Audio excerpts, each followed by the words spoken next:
बस थोड़ा मिठा में कर ले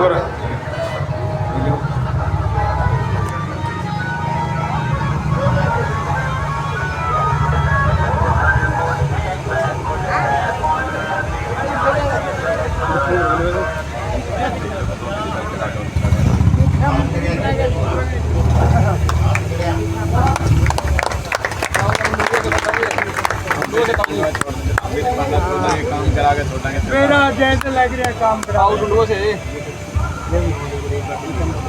देखो ज़्यादा हो रहा है।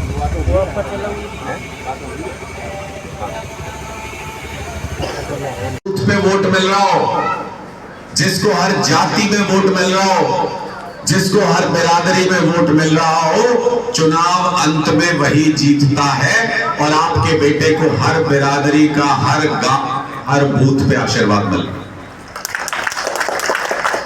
अब रही बात कांग्रेस और आम आदमी पार्टी के सीधे मुकाबले की,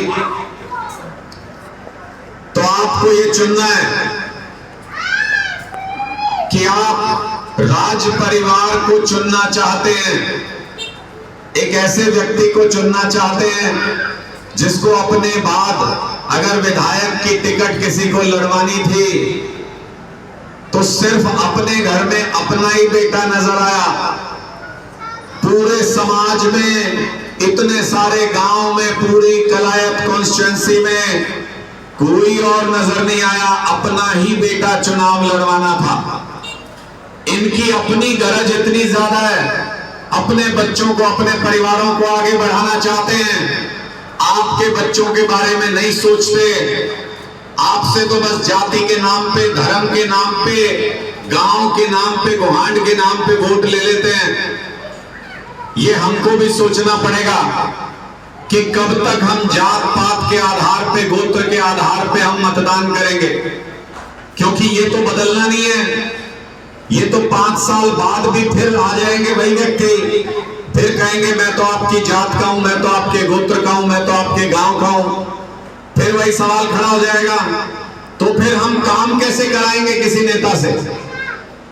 अगर आप जात पात, धर्म और गांव के नाम पे, गोत्र के नाम पे वोट देते रहोगे तो काम कोई नहीं करने वाला आपका, क्योंकि 5 साल के बाद जब दोबारा आएगा, क्या उसका गोत्र बदल जाएगा?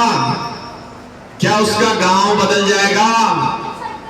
क्या उसका धर्म बदल जाएगा? उसकी बिरादरी बदल जाएगी क्या? तो फिर आज जिस नाम पे वोट मांग रहा है, 5 साल बाद भी उसी नाम पे वोट मांग रहा होगा। फिर तो 5 साल काम करे या ना करे क्या फर्क पड़ता है?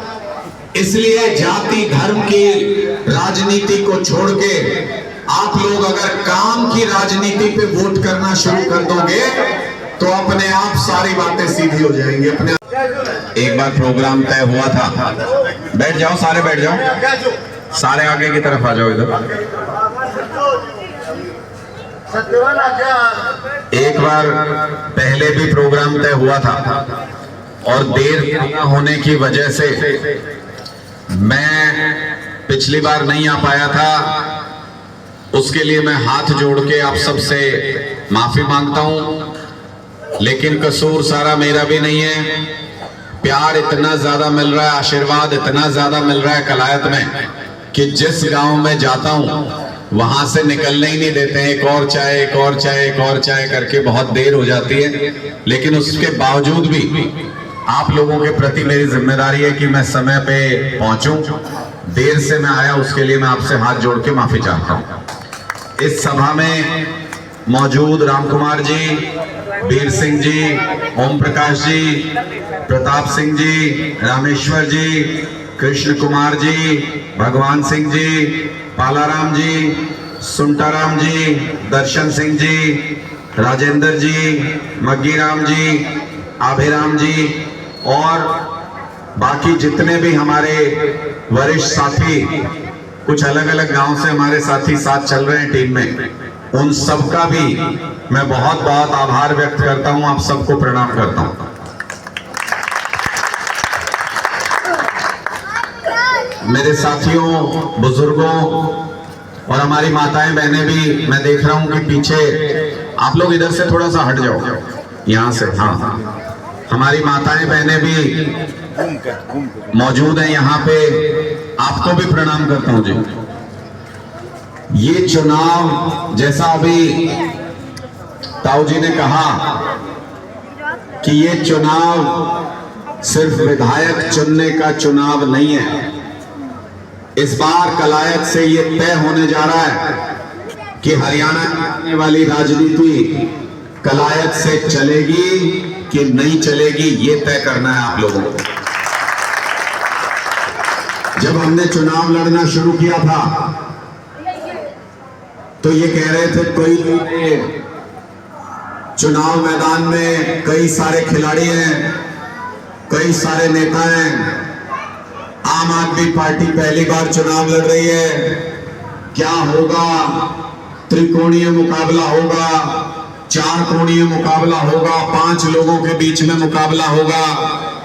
उस सारी लड़ाई को आप लोगों के आशीर्वाद से, आप लोगों के संघर्ष से हम पार करके आज इस स्थिति में पहुंच गए हैं कि कांग्रेस और आम आदमी पार्टी में कलायत में आर पार का मुकाबला होने जा रहा है, आर पार का मुकाबला। कमलेश जी इतना नाम कमा चुकी, पिछले 5 साल में इतना नाम कमा चुकी कि कोई वोट नहीं देना चाहता कलायत में उनको, कोई 36 बिरादरी में कोई वोट नहीं देना चाहता उनको, वो रेस से बाहर हो चुकी हैं। रामपाल माजरा जी, जब आपको पता है लोकसभा चुनाव में खुद अभय चौटाला यहां से चुनाव लड़ रहे थे तो ही उनको 15-16 हजार वोट मिले थे। उनकी पार्टी के सबसे बड़े नेता को 15-16 हजार वोट मिले थे, तो उससे ज्यादा तो उम्मीद नहीं कर सकते। हो सकता है ये 10-1 में सिमट जाए, उससे भी नहीं जाए। तो इसका मतलब वो भी फाइट में नहीं है, वो भी बाहर है इस चुनौती से। और भी कई निर्दलीय साथी तैयारी कर रहे थे, लेकिन किसी के पास किसी जाति का वोट है, किसी के पास कुछ गांव का वोट है, किसी के पास एक गोत्र का वोट है। कोई ऐसा उम्मीदवार नहीं है कलायत के चुनाव मैदान में आम आदमी पार्टी के सिवा और हमारे सिवा जिसको 36 बिरादरी का बूथ पे वोट मिला, ऐसा कोई और उम्मीदवार नहीं। एकजुट हो जाओ, जात पात भूल जाओ, गोत्र भूल जाओ, गांव भूल जाओ, इस पूरे इलाके को एकजुट होके एक धागे में पिरोके ऐसी राजनीति करो, ऐसा संदेशा यहां से भेज दो कि पूरा हरियाणा सोचने को मजबूर हो जाए कि अब कैथल और जींद जाग चुके हैं, अब इनको पीछे नहीं रखा जा सकता, अब इनके काम कराने पड़ेंगे।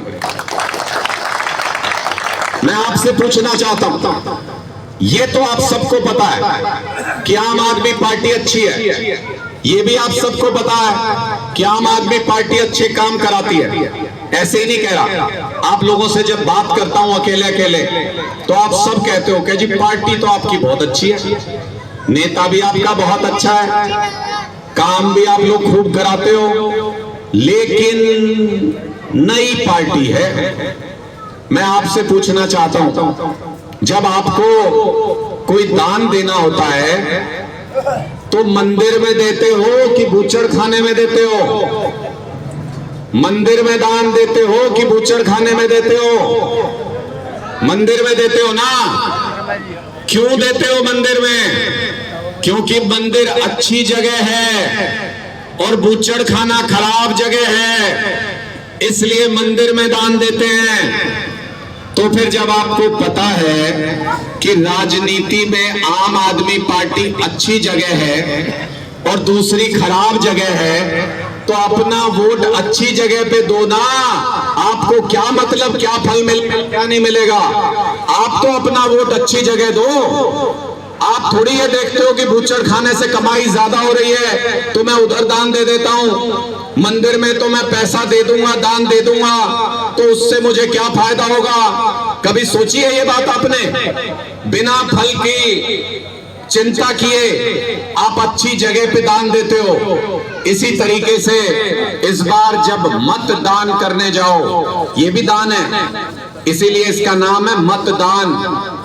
वोट डालने को कहते हैं मतदान। तो इस बार जब वोट का दान करने के लिए जाओ तो अच्छी जगह पे वोट दे के आ जाना, झाड़ू का बटन दबा के आ जाना, बाकी ऊपर वाले पे छोड़ देना, जो करेगा अच्छा ही करेगा। और इशारा कर तो रहा है ऊपर वाला। और कैसे होता है इशारा ऊपर वाले का? हमारा नंबर मशीन के ऊपर सबसे पहला है, 1 नंबर मशीन के ऊपर आया है हमारा 1 नंबर। ये ऊपर वाले का इशारा है। ऊपर वाले ने तो आशीर्वाद दे दिया। अगर आप लोग आशीर्वाद दे दोगे तो रिजल्ट वाले दिन भी 1 नंबर आएंगे। 1 नंबर। आपको निर्णय करना है, आपको फैसला करना है। एक देसी बोलचाल की भाषा में समझा दूं, छोटी सी बात समझा दूं, शायद समझ में आ जाए उस तरीके से। जब आप सुबह सुबह अपने घर की सफाई करते हो, रोज करते हैं ना सारे लोग, हमारी माताएं बहनें रोज सुबह सुबह झाड़ू उठा के घर की सफाई करती हैं। कल जब घर की सफाई करनी हो तो एक तजुर्बा कर लेना, उससे बात समझ में आ जाएगी आपके। जब कल घर की सफाई करनी हो तो फर्श पे हाथ फेरना शुरू हो जाना। हाथ से घर साफ हो जाएगा जी, हाथ से घर साफ हो जाएगा। एक दूसरा तजुर्बा कर लेना, बीजेपी के पीछे 5-10 साल तो खराब कर ही दिए, 5-10 रुपए और खराब कर लेना। एक कमल का फूल खरीद लाना बाजार से और कमल का फूल फेरना शुरू हो जाना फर्श के ऊपर। क्या कमल के फूल से घर साफ हो जाएगा? क्या हो जाएगा? क्या, किस चीज से घर साफ होता है? किस चीज से? झाड़ू से ही घर साफ होता है, और झाड़ू से ही हरियाणा का भ्रष्टाचार साफ हो सकता है। और कोई रास्ता नहीं, कितने साल लगा लो कुछ नहीं। इसलिए मैं सिर्फ आप लोगों से गुजारिश करने आया हूं।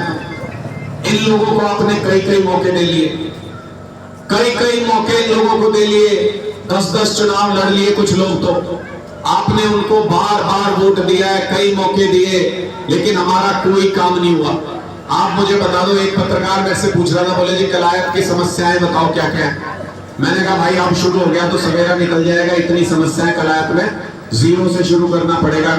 लेकिन एक समस्या बता देता हूं, 2 लाइन के अंदर पूरा कलायत समझ में आ जाएगा।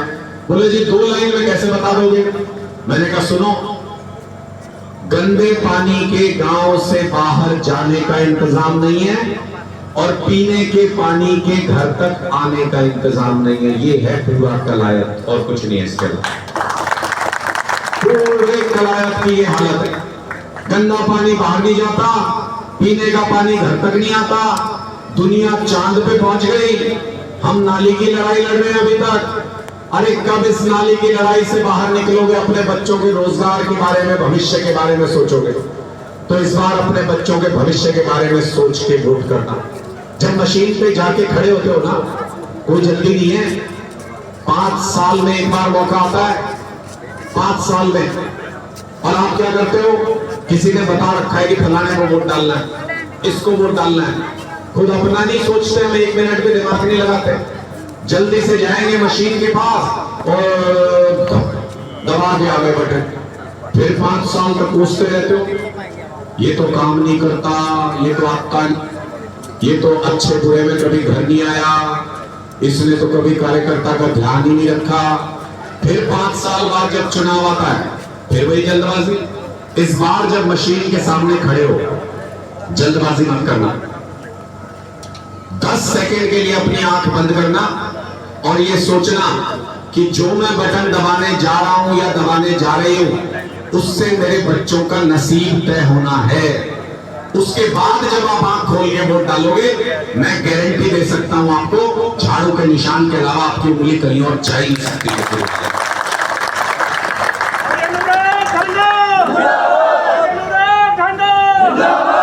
इसलिए निर्णय तो आपको लेना है।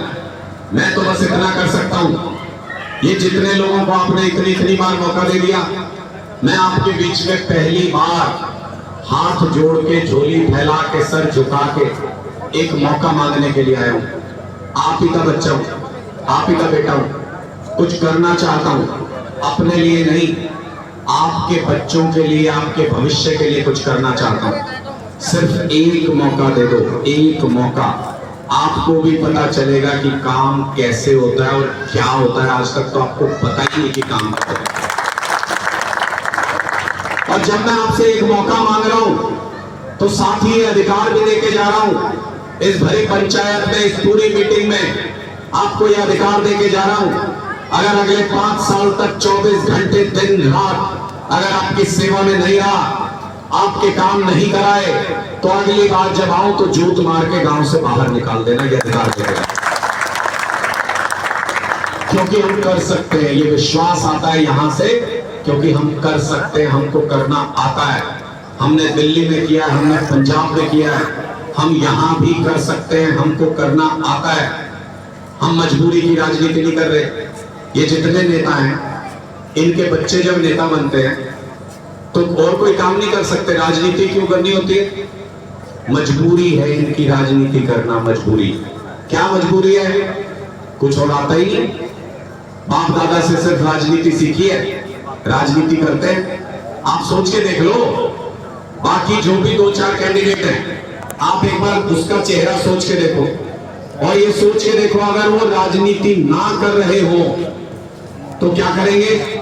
क्या वो किसी फैक्ट्री में मजदूरी कर सकते हैं? कर लेंगे मजदूरी? क्या वो किसी कंपनी में नौकरी करने के लायक हैं? कर लेंगे कहीं पे? क्या किसी स्कूल में पढ़ा भी सकते हैं? वो हैं इस लायक?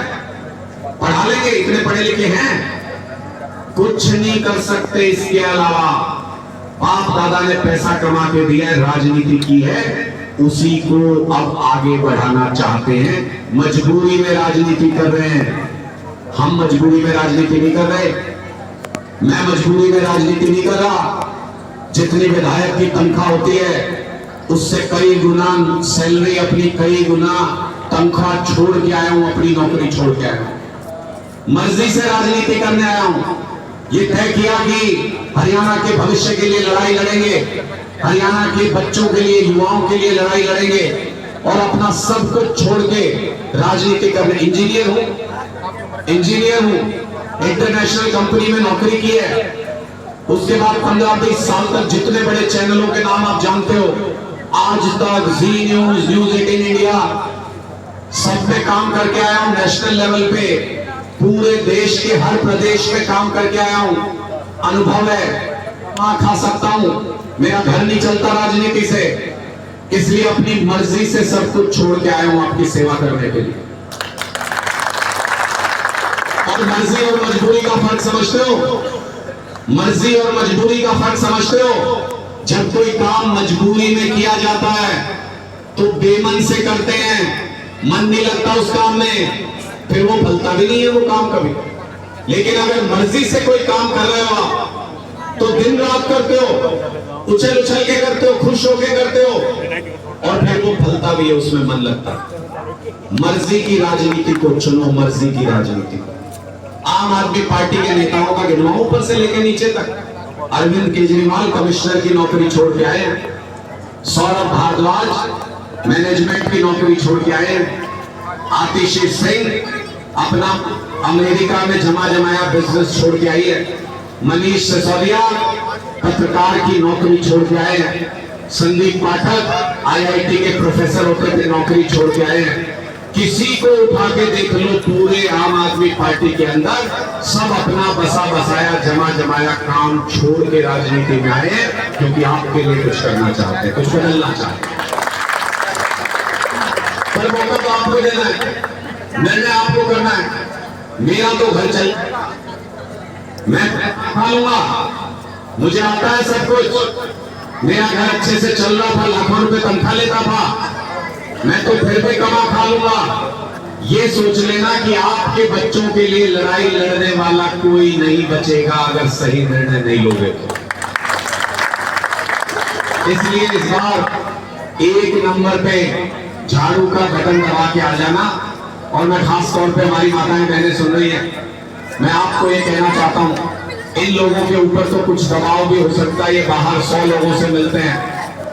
आप हर रोज रात को जब सोते हो, मुझे पता है मेरी माँ भी मेरे बारे में ऐसा ही सोचती है, तो आप भी ऐसा ही सोचते हैं अपने बच्चों के बारे में। हर माँ हर रात को आंखों में ये सपना लेके सोती है कि मेरे बच्चे का भविष्य अच्छा हो, जितना इसके बाप ने नाम कमाया उससे ज्यादा नाम कमा सके। अगर अपना ये सपना पूरा करना चाहते हो तो रोजाना घर पे झाड़ू लगाते हो, एक दिन जाके मशीन पे झाड़ू लगा देना, 50% आप लोग।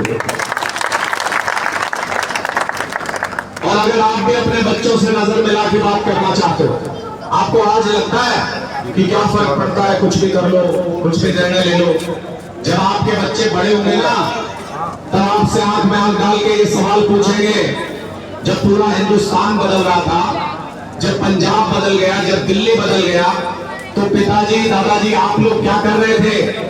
उस दिन यकीन मानना मेरी बात का, नजर नहीं मिला पाओगे अपने बच्चों से उस दिन। अगर आज फैसला नहीं लिया, और अगर आज फैसला लिया तो गर्व से आपके बच्चे कहेंगे कि जब हरियाणा बदलने की लड़ाई चल रही थी तो मेरे माँ बाप, मेरे दादाजी इस लड़ाई में सबसे आगे खड़े थे, उस लड़ाई को लड़ रहे थे। तो अपने बच्चों की नजर में भी सम्मान कमाइए, अपनी इस लड़ाई को लड़िए, अपने बच्चों के भविष्य के लिए लड़िए। और इस बार जब वोट डाल के आए तो सिर्फ और सिर्फ अपने बच्चों के भविष्य के बारे में सोच के ही मतदान करना, और कोई चीज दिमाग में मत आने देना जिस वक्त वोट करना हो, कोई चीज दिमाग में मत आने देना। आप लोग इतनी बड़ी संख्या में यहाँ पर इकट्ठा हुए, बहुत ध्यान से आपने मेरी बात सुनी, इसके लिए मैं आपका बहुत बहुत आभारी हूँ। अरविंद केजरीवाल जी ने हरियाणा के लिए 5 गारंटी सोच रखी है, 5 गारंटी। क्या है वो 5 गारंटी? पहली गारंटी 24 घंटे बिजली देंगे और मुफ्त बिजली देंगे। दूसरी गारंटी शानदार सरकारी अस्पताल बनाएंगे, और सरकारी अस्पतालों में 10 रुपए की दवाई और 10 लाख का ऑपरेशन हो कि 1 करोड़ का इलाज हो, आपको 1 पैसा नहीं देना, सारा इलाज मुफ्त में होगा। तीसरी गारंटी शानदार सरकारी स्कूल बनाएंगे, किसान का, मजदूर का बच्चा और अफसर का बच्चा एक बेंच पे बैठ के पढ़ाई कर सके, ऐसे सरकारी स्कूल बना देंगे, आपके बच्चों का नसीब हो जाएगा। चौथी गारंटी माताओं बहनों के लिए 18 साल से ऊपर की हर महिला को 1000 रुपए हर महीने उनके अकाउंट में हमारी सरकार देगी। मान लो घर में माँ, बेटी, बहू 3 महिलाएं हैं तो 3000 रुपए तो सम्मान राशि के रूप में आपके घर में सरकार से वैसे ही आएंगे। 5वीं गारंटी युवाओं के लिए 100% रोजगार देंगे, एक युवा की नौकरी का इंतजाम करेंगे, एक युवा की नौकरी। आप कहोगे ऐसे तो कोई भी कह देगा कि सबको नौकरी देंगे, ऐसे ही नहीं कह रहा जी, ऐसे ही नहीं कह रहा। दिल्ली में 10 साल में 12 लाख नौकरी दी है अरविंद केजरीवाल जी ने, तो यहाँ खड़े होकर बात कर रहा हूँ। पंजाब में 2 साल की सरकार में 4 लाख नौकरी दी है भगवंत मान जी ने, तो खड़े होकर बात कर रहा हूँ। ऐसे ही कह रहा, हम कर सकते हैं, हमको करना आता है। और कोई आपको कहेगा कि भाई इनकी सरकार नहीं बन रही इसलिए मत वोट देना। मैं आपको एक बात बता दूं, आज की जो राजनीतिक हकीकत है हरियाणा की, सरकार तो किसी की नहीं बन रही, और ये भी बता दूं हमारे बिना किसी की सरकार नहीं बन रही। इतनी सीटें तो आम आदमी पार्टी की आ रही हैं कि हमारे बिना हरियाणा में कोई सरकार बनने नहीं जा रही है। और अगर हमारे दम पे सरकार भी होगी, मान लो हमारी अपनी सरकार नहीं होगी, लेकिन अगर हमारे दम पे भी सरकार होगी तो भी आप जानते हो अरविंद केजरीवाल जी को, तो भी आप जानते हो हम लोगों को, हमको कुर्सी का लालच नहीं है। हम कहेंगे 5 गारंटी पूरी करो अब सरकार चलाओ। 5 गारंटी पूरी करानी हो, ये तो पहले भी बहुत बोल चुके हैं। जैसे कांग्रेस वाले आएंगे आपको कहेंगे हम भी 300 यूनिट बिजली मुफ्त दे देंगे, तो एक बार उनसे पूछ तो लेना कि 300 यूनिट कह तो रहे हो, हिमाचल में तुम्हारी सरकार है, दे दी क्या? कर्नाटक में तुम्हारी सरकार है, दे दी क्या? जब वहां नहीं दी तो कैसे दे देंगे? इसका मतलब वो झूठ बोल सकते हैं, हो सकता है वो ना दें। उसको करवाने का तरीका क्या है? आम आदमी पार्टी के हाथ में लगाम होनी चाहिए, हम सारी गारंटी लागू करा देंगे पक्का। तो ये निर्णय आपको करना है। और बहुत महत्वपूर्ण निर्णय सोच समझ के कीजिएगा। पूरे कलायत के हर एक गांव का युवा साथ मिलकर चल रहा है, हर एक गांव का युवा साथ जुड़ के चल रहा है, क्योंकि युवा अपने भविष्य के लिए सोचता है, वो बदलाव चाहता है। एक आखिरी चीज कह के मैं अपनी वाणी को विराम दूंगा। आप मुझे बताओ, आप में से कौन कौन किसान आंदोलन में गया था? कौन कौन लोग गए थे? काफी सारे साथी गए थे। मुझे तो पता है अरविंद केजरीवाल जी ने सारे नेताओं को, विधायकों को, मंत्रियों को बुला के ये कहा था उस वक्त, जमीन पे लेटना पड़े, ऊपर से अन्नदाता को गुजारना पड़े तो गुजार देना, इनसे हमारे घर चलते, इनसे हमारा पेट भरता है, भगवान की तरह इनको पूजना, इनकी सेवा करना। सब नेताओं को कह दिया था अपनी पार्टी। मैं आपसे पूछना चाहता हूं, फिर भी आपकी सेवा करी थी कि नहीं करी थी जब आप दिल्ली में थे? केजरीवाल जी ने सेवा करी थी कि नहीं करी? करी थी। तो फिर किसान जो है वो कर्जा नहीं रखता किसी का। किसान बहुत स्वाभिमानी कौम होती है, किसान किसी का कर्जा नहीं रखता कभी भी। अगर अरविंद केजरीवाल जी ने किसान आंदोलन के वक्त अपनी सरकार को पांव पे लगा के भी आपकी सेवा की थी, तो अब आपका भी फर्ज बनता है।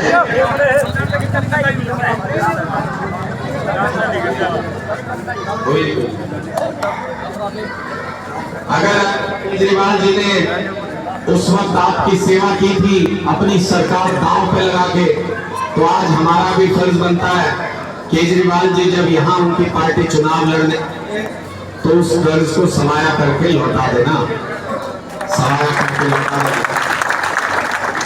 आप लोगों ने बहुत ध्यान से मेरी बात सुनी, इसके लिए आपका बहुत बहुत आभार, बहुत बहुत धन्यवाद। एक भारत माता का नारा मेरे साथ लगा दीजिएगा। माताएं, बहनें भी, बुजुर्ग भी, युवा साथी भी, तो मुझे समझ में आ जाएगा कि जो मैं बात कहना चाहता था वो आपके दिलों तक पहुंच गई है और निर्णय आप कर चुके हो। बंद मुट्ठी करके, हाथ ऊपर करके मेरे साथ एक भारत माता का नारा लगाइएगा। भारत माता की, भारत माता की, आम आदमी पार्टी, अरविंद केजरीवाल। बहुत बहुत आभार, बहुत बहुत धन्यवाद आप सभी का, बहुत बहुत आभार।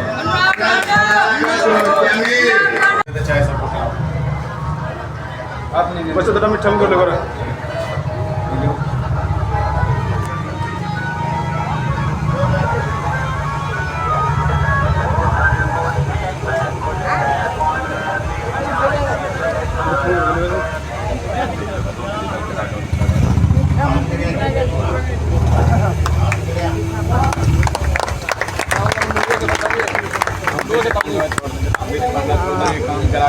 मेरा जैसे लग रहा है काम कराओ ढूंढो से देखो ज्यादा हो रहा है।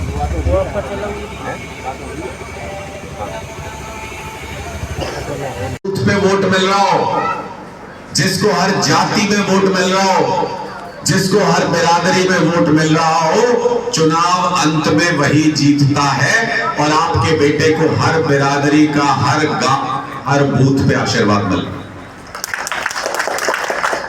अब रही बात कांग्रेस और आम आदमी पार्टी के सीधे मुकाबले की, तो आपको ये चुनना है कि आप राज परिवार को चुनना चाहते हैं, एक ऐसे व्यक्ति को चुनना चाहते हैं जिसको अपने बाद अगर विधायक की टिकट किसी को लड़वानी थी तो सिर्फ अपने घर में अपना ही बेटा नजर आया, पूरे समाज में, इतने सारे गांव में, पूरी कलायत कॉन्स्टिट्यूएंसी में कोई और नजर नहीं आया, अपना ही बेटा चुनाव लड़वाना था।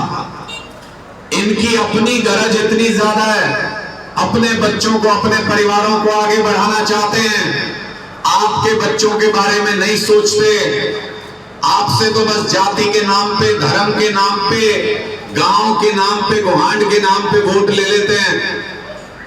ये हमको भी सोचना पड़ेगा कि कब तक हम जात पात के आधार पे, गोत्र के आधार पे हम मतदान करेंगे, क्योंकि ये तो बदलना नहीं है। ये तो 5 साल बाद भी फिर आ जाएंगे वही व्यक्ति, फिर कहेंगे मैं तो आपकी जात का हूं, मैं तो आपके गोत्र का हूं, मैं तो आपके गांव का हूं, फिर फिर वही सवाल खड़ा हो जाएगा, तो फिर हम काम कैसे कराएंगे किसी नेता से? अगर आप जात पात धर्म और गांव के नाम पे, गोत्र के नाम पे वोट देते रहोगे तो काम कोई नहीं करने वाला आपका। क्योंकि 5 साल के बाद जब दोबारा आएगा, क्या उसका गोत्र बदल जाएगा? क्या उसका गांव बदल जाएगा? क्या उसका धर्म बदल जाएगा? उसकी बिरादरी बदल जाएगी क्या? तो फिर आज जिस नाम पे वोट मांग रहा है 5 साल बाद भी उसी नाम पे वोट मांग रहा होगा। फिर तो 5 साल काम करे या ना करे क्या फर्क पड़ता है? इसलिए जाति धर्म की राजनीति को छोड़ के आप लोग अगर काम की राजनीति पे वोट करना शुरू कर दोगे तो अपने आप सारी बातें सीधी हो जाएंगी। अपने बस जरा मिठा में गोले करा